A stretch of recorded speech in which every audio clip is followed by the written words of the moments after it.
Hi all, welcome to TNPSC study block. எல்லாம் எப்படி இருக்கீங்க?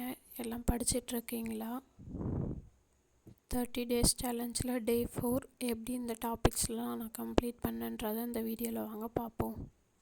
9th ஸ்டாண்டர்டில் இருக்க தொடக்க கால சமூகம் தமிழ் பண்பாடும் இப்போ தான் படிக்கலான்னு ஸ்டார்ட் பண்ணேன். ஆல்ரெடி நான் படித்ததில்லை, அதனால் ஒன்ஸ் நான் ரீட் பண்ணி பார்த்தேன் என்னென்ன கொடுத்துருக்காங்க அப்படின்றத. நெக்ஸ்ட்டு ஒரு யூடியூப் சேனலில் எப்படி நடத்துகிறாங்க அப்படின்னு சொல்லிட்டு நடத்துனதை கவனிச்சிட்டு இருந்தேன். நிறைய பேஜஸ் இருக்குது, ப்ளஸ் தமிழ் ரிலேட்டடாக நிறைய கொஷின்ஸ் இருக்குது. சிலபஸ் பேஸ் பண்ணி தமிழ் கொஷின்ஸ் இது படித்து அட்டன் பண்ணுற மாதிரி தான் இருக்குது.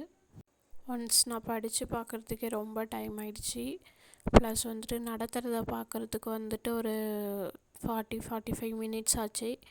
அதுக்கப்புறம் அப்படியே படித்தா புரியாதுன்றதுக்காக நான் நோட்ஸ் எடுத்தேன். நோட்ஸ் எடுக்கிறதுக்கு நோட்டில் எழுதுறதுக்கே ரொம்ப டைம் ஆகிடுச்சு. இதுக்கே ஒரு 4 hours அந்த மாதிரி ஆயிடுச்சு. ஏன்னா ஒன்ஸ் நம்ம நோட்ஸ் எடுத்துட்டோன்னா கடைசி டைம்லேயும் ரிவிஷன் பண்ணுறதுக்கு ப்ளஸ் நம்ம படிக்கிறதுக்கு ஈஸியாக இருக்கும். நிறைய பேஜஸ் இருக்க மாதிரி இருக்காது. அதனால் நான் நோட்ஸ் எடுத்துக்கிட்டேன். நீங்களாம் எப்படி நோட்ஸ் எடுத்து படிப்பீங்களா இல்லை அப்படியே படிப்பீங்களான்றதை கமெண்ட் பண்ணுங்கள்.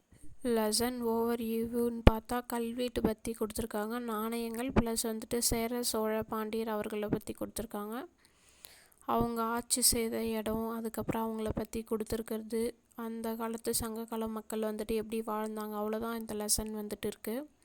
நீங்கள் நோட்ஸ் எடுத்தாலும் நோட்ஸ் எடுத்துக்கோங்க, நான் அப்படியே படிக்க முடியும் அப்படின்னாலும் படித்து வச்சுக்கோங்க. நான் என்னென்னு தெரியல, நோட்ஸ் எடுத்துக்கிட்டேன். கொஞ்சம் கன்ஃபியூஸ் பண்ணுற மாதிரி இருக்கும், சேர சோழ பாண்டியனதுனால கன்ஃபியூஸ் பண்ணுற மாதிரி இருக்குது. ஆனால் நோட்ஸ் எடுத்துக்கிட்டேன். நான் டிஸ்கிரிப்ஷனில் பிடிஎஃப் கொடுக்குறேன், வேணால் ஒன்ஸ் செக் பண்ணி பாருங்கள். நீங்கள் நோட்ஸ் எடுக்கிறது என்ன ப்ளஸ்னால் நம்ம எழுதும் போதே மெமரி பண்ண மாதிரி ஆகிடும். நெக்ஸ்ட்டு நம்ம படிக்கிறதுக்கு ஈஸியாக இருக்கும். நீங்களாம் சோஷியல் நோட்ஸ் எடுப்பீங்களா இல்லை அப்படியே படிப்பீங்களா? எந்த லெசன் நீங்களாம் படிச்சிட்ருக்கீங்கன்றது கமெண்ட் பண்ணுங்கள். நான் எல்லா டாப்பிக்லேயும் மாற்றி மாற்றி தான் படிப்பேன். இப்போ ஐஎன்எம்னா ஐஎன்எம்மே படிக்க மாட்டேன். ஐஎன்எம்மில் ஒரு லெசனு, பாலிட்டியில் ஒரு லெசனு, எக்கனாமிக்கில் ஒரு லெசன் அப்படி தான் படிப்பேன். இன்றைக்கி நான் தமிழ் படிக்கலை, ஏன்னா தமிழ் படிக்கிறதுக்கு டைம் இல்லை. இது சோஷியல் படிக்கிறதுக்கு அவ்வளோ டைம் ஆகிடுச்சி. ப்ளஸ் மேக்ஸு தான் பார்த்தேன். மேக்ஸ் கடைசி அட்டாச் பண்ணியிருக்கேன், அது எக்ஸ்ப்ளனேஷன் பண்ணுறேன். மேக்ஸ் கூட நோட்ஸ் எடுத்து படிக்கிற மாதிரி தான் இருக்குது.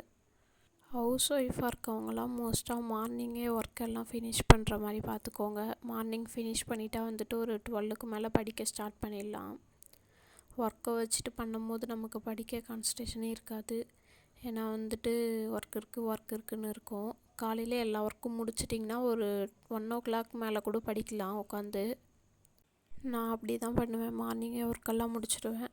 ஒர்க் முடிச்சிட்டேன்னா உட்காந்து படிக்கிறதுக்கு இவ்வளோ டைம் இருக்குது அப்படின்னு தோணும். இல்லைன்னா இந்த ஒர்க்கு செய்யணும், அந்த ஒர்க்கு செய்யணும்னு சொல்லிட்டு அதிலே மைண்ட் எல்லாம் போயிடும். அதனால் ஒர்க் முடிச்சுட்டு நீங்கள் காலையில் படிக்கிறதுக்கு முன்னாடி பாதி ஒர்க்கு முடிச்சுட்டு உட்காந்து படிச்சிங்கன்னா உங்களுக்கு மன நிம்மதியாக படிக்கல. இல்லைன்னா ஒர்க் இருக்குதுன்னு தான் தோணும். டைம் இல்லைன்னு ஃபீல் பண்ணாதீங்க. இருக்க டைமுக்கு உட்காந்து படிங்க. கொஞ்சம் கொஞ்சமாக படிங்க. வேணா இன்னும் டேட்டு கம்மியாக தான் இருக்குது, 6 months தான் இருக்குது. படிக்கலைன்னா இன்ன வரைக்கும் படிக்க ஸ்டார்ட் பண்ணிவிடுங்க. டேஸ்லாம் ஃபாஸ்ட்டாக போகுது. பொங்கல் முடிஞ்சிச்சுன்னா இந்த மந்த்து முடிஞ்சிடும் டக்குன்னு. அப்புறம் பிப்ரவரி வந்துடும். அதனால் படிக்க ஸ்டார்ட் பண்ணிவிடுங்க. யாரும் படிக்காமல் இருக்காதீங்க. நாளைக்கு படிச்சுக்கலான்னு அந்த மாதிரி மேக்ஸ் எல்லாருமே போடாத இருப்பீங்க. கஷ்டமாக இருக்குது, போட முடியல அப்படின்னு. நீங்கள் ஜஸ்ட்டு ஒரு சம்மாச்சும் டெய்லி போட்டு பாருங்கள். ஏன்னா நாளைக்குன்னா மேக்ஸ் கடைசி வரைக்கும் போட்டு பார்க்க மாட்டோம். நான் போன வாட்டி அதுதான் பெரிய மிஸ்டேக் பண்ணேன். மேக்ஸ் போட்டு பார்த்துக்கலான்னு சொல்லிட்டு கடைசி வரைக்கும் நான் மேக்ஸே போட்டு பார்க்கவே இல்லை. எக்ஸாம் ஒரு 1 week முன்னாடி தான் மேக்ஸ் நோட்டே டச் பண்ணேன். காம்பவுண்ட் இன்ட்ரெஸ்ட் இப்போ தான் நானும் நோட்டில் நோட் பண்ணிவிட்டு ஒரு 10 sum நோட்டில் நோட் பண்ணேன். யூடியூப் சேனல் பார்த்துட்டு நோட்டில் நோட் பண்ணி வச்சுட்டு நான் ஒரு டைமு ஃபோன் பார்க்க தேவையில்ல. இதனால் ப்ராக்டிஸ் பண்ணிக்கலான்னு சொல்லிட்டு போட்டுட்டு ஒரு 7 sum போட்டேன். அதிலே டே போயிடுச்சு இன்றைக்கி. நீங்களாம் மேக்ஸ் போட்டு பாருங்கள். நானும் அதை தான் பெரிய மிஸ்டேக் பண்ணேன். மேக்ஸ் பிடிக்காதுன்றதுக்காக போடவே மாட்டேன். டென்ஷன் ஆகும், கோவம் வரும் மேக்ஸ் பார்த்தாவே. அதனால் நான் தொடவே மாட்டேன் மேக்ஸு.